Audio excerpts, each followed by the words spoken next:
నల్లల రామకృష్ణ గారు జనసేన పార్టీ నాయకులు కూడా జాయిన్ అయ్యారు. రామకృష్ణ గారు నమస్కారం.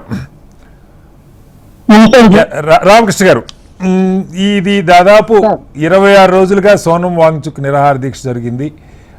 అంతకన్నా ముందు నుంచి సీజేపీ ఉద్యమం జరుగుతుంది. పరీక్ష పేపర్ లీక్ అయ్యి 2 నెలలు అవుతుంది. మీరు ఎన్డీఏలో భాగస్వామిగా ఉన్నారు, జనసేన పార్టీ ప్రతినిధిగా ఉన్నారు. ఆఖరికి బీజేపీ జాతీయ అధ్యక్షుడిగా పనిచేసిన senior most leader Murali Manohar Joshi గారు కూడా ఈరోజు ఖండించారు ప్రభుత్వ విధానాల్ని, విద్యార్థుల డిమాండ్లకి ఆయన మద్దతు ప్రకటించారు. ఎందుకని జనసేనాని గొంతు పెగలట్లేదు? ఇంత జరుగుతున్నా కనీసం వాళ్ళ న్యాయపరమైన డిమాండ్లు స్వీకరించండి కానీ, నైతిక బాధ్యత మనం వహించాలి ప్రభుత్వంలో అన్న మాట కానీ, జవాబుదారీతనం ఉండాలని కానీ. ఆఖరికి రామకృష్ణ గారు 20 మంది ప్రభుత్వ తప్పిదం వల్ల చనిపోతే ఆత్మహత్యలు చేసుకుంటే ఈ రోజు దాకా, ఈ క్షణం దాకా ఆ కుటుంబాలకి కనీసం నష్టపరిహారం వాళ్ళు అడుగుతుంది కుటుంబానికి ₹1,00,00,000. కేంద్ర ప్రభుత్వం లక్షల కోట్ల బడ్జెట్ ఉంటుంది, 20 కుటుంబాలకి 20 కోట్లు కూడా ప్రకటించలేదు ఇప్పటిదాకా. దీని మీద జనసేనాని ఎందుకో మౌనం వహించారు. ఆయన ప్రశ్నించే గొంతుకన్నారు. దేశంలో ఎక్కడ ఏ సమస్య జరిగినా ఆయన గొంతెత్తి మాట్లాడేవారు. ఎందుకు మరి గొంతు పెగలట్లేదు?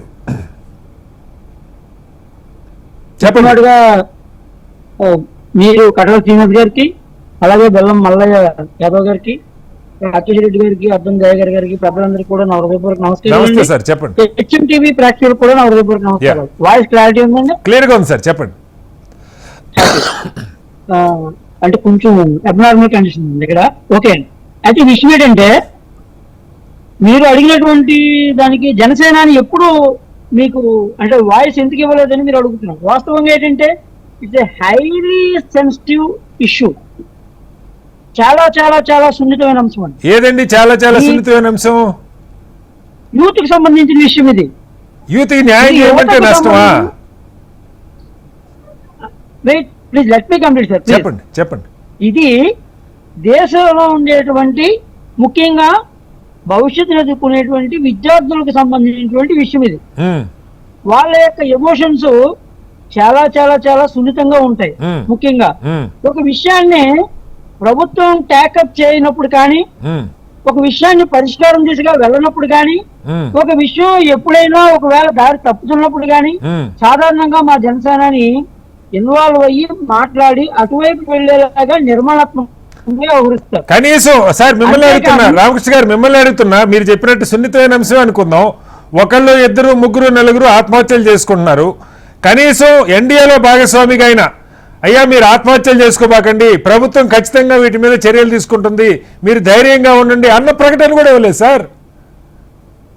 ఇప్పుడు చెప్పండి. ఆల్రెడీ కేంద్ర ప్రభుత్వ పెద్దలు దీని మీద దృష్టి పెట్టినప్పుడు, ఆల్రెడీ కేంద్ర ప్రభుత్వ పెద్దలు దీని మీద ఆలోచించినప్పుడు అప్పుడు మాట్లాడవలసినటువంటి అవసరం లేదు. నేను అదే అన్నానండి, పరిష్కారం దిశగా వెళ్ళేటప్పుడు ఆలోచించవలసిన. దురదృష్టవశాత్తు ఏం జరిగిందంటే, అక్కడ మన కళ్ళ ఎదురుగా కనబడుతున్న విషయం ఏంటంటే, అక్కడ దురదృష్టవశాత్తు కొన్ని అసాంఘిక శక్తులు అనే మాట మనకి కళ్ళారా కనబడుతుంది.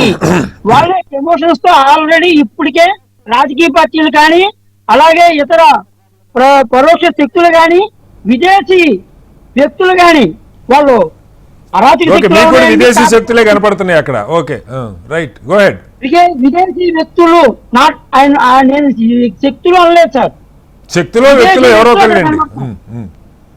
విదేశీ వ్యక్తులు కూడా కనబడుతుంది. అంటే వీళ్ళందరూ కలిపి అక్కడ వాళ్ళ ఎమోషన్స్ ని రెచ్చగొట్టే పనిలో ఉన్నారు. ఎందుకు మరి చర్చలు ఎందుకు చేస్తున్నారు సార్ విదేశీ శక్తులతో? కేంద్ర ప్రభుత్వం సోనం వాంగ్చుక్ దగ్గరికి జేపీ నడ్డా గారు ఎందుకు వెళ్ళారు? లేకపోతే ఇప్పుడు సౌరవ్ దాసు లేదంటే అశుతోష్ రంకాతో ఎందుకు చర్చలు చేస్తున్నారు? విదేశీ శక్తులు ఏరి పారేయకుండా. విదేశీ శక్తులు కాదు సార్, విదేశీ వ్యక్తులు కూడా ఉన్నారు.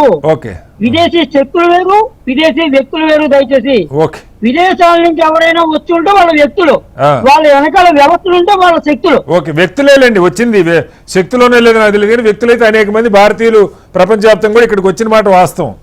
భారతీయులు ఉన్నారు, భారతీయేతరులు కూడా ఉన్నారు. అవర్ డెమోక్రటిక్ మన కాదు సార్. రామకృష్ణ గారు నా ప్రశ్న ఒకటే, మీరు అన్నట్టే సున్నితమైన అంశం అనుకుందాం, కేంద్రం చర్యలు తీసుకుంటుంది అనుకుంటున్నాం. ఆంధ్రప్రదేశ్ నుంచి కూడా 1,00,000 మంది ఈ పరీక్ష రాశారు. ఆంధ్రప్రదేశ్లో అన్ని రాష్ట్రాల కంటే కాంపిటీషన్ ఎక్కువ. తెలంగాణ కంటే కాంపిటీషన్ ఎక్కువ. తెలంగాణలో 450 మార్కులు వస్తే సీట్ వస్తుంది, ఆంధ్రప్రదేశ్లో 550 మార్కులు వచ్చినా సీట్ రావడం కష్టం, ప్రాణాలు పోతా ఉన్నాయి. ఒక బాధ్యత కలిగిన పార్టీ నాయకుడిగా, రాష్ట్ర ఉప ముఖ్యమంత్రిగా కనీసం మీరు ఆత్మహత్యలు చేసుకోబాకండి, ప్రభుత్వం మీ సమస్యలు పరిష్కరిస్తుంది అన్న మాట కూడా ఆయన మాట్లాడలేకపోవటం, కేంద్రం చర్యలు తీసుకుంటుంది కదా, మౌనమునిగా మారిపోయారా అని అడుగుతున్నా. మౌనమునిగా మారిపోలేదండి. అసలు ఎటుపత్తులో నేను అదే చెప్తున్నాను, సున్నితమైన అంశం విషయంలో ఓకే, చాలా జాగ్రత్తగా వ్యవహరించేటువంటి విధానం జనసేన పార్టీ విధానం. ముఖ్యంగా Right. ఒకటి, రెండోది ఏంటంటే కేంద్ర ప్రభుత్వం ఆ దిశగా ఒక చర్యలు తీసుకునే విధంగా ఉన్నప్పుడు ఓకే, మధ్యలో విషయాన్ని దూరి డిస్టర్బ్ చేసేటువంటి విధానం కాదు. డిస్టర్బ్ చేయమని ఎవరు అనలేదు సార్. పిల్లలకి ధైర్యం చెప్పడానికి కూడా మీరు డిస్టర్బ్ చేయటం అంటున్నారు. విదేశీ వ్యక్తులు కూడా వదిలేయండి. మీరు ఆంధ్రప్రదేశ్లో ఉన్న 1,00,000 మంది నీట్ పరీక్ష రాసిన పిల్లలకి మనోధైర్యంగా ఒక మాట కూడా ఆయన మాట్లాడలేదు. అది నేను అడుగుతున్నా. కాదా? ధర్నాలు అదే వదిలిపెట్టండి, నేను చెప్పేది. దీక్షలు వదిలిపెట్టండి, నోట్లోంచి ఒక మాట కూడా రాలేదు. అది ఆల్రెడీ ప్రభుత్వం చర్చలు జరుపుతుంది సార్. ఓకే ఓకే, Already ప్రభుత్వం చర్చలు ఇవాళ మొదలైనవి సార్, చర్చలు ఇవాళ మొదలైనవి రామకృష్ణ గారు. కానీ దానికి సంబంధించినటువంటి Okay. అంతర్గత సంభాషణ కానీ, రైట్, వివాదాలు కానీ, లేకపోతే you are happy with what government is doing, అంతే కదా? మీరు హ్యాపీగా ఉన్నారు ప్రభుత్వం తీసుకుంటున్న చర్యల వల్ల ఈ నెల రోజులుగా? సార్ ఇక్కడ హ్యాపీ అన్హ్యాపీ కాదు, పరిష్కారం. ఓకే, పరిష్కారం దిశగా వెళ్ళేటప్పుడు రైట్ అండి, అక్కడ పరిష్కారం దిశగా వెళ్ళేటప్పుడు నిర్మాణాత్మకంగా వ్యవహరించిన విధానం అంతే. Okay right sir.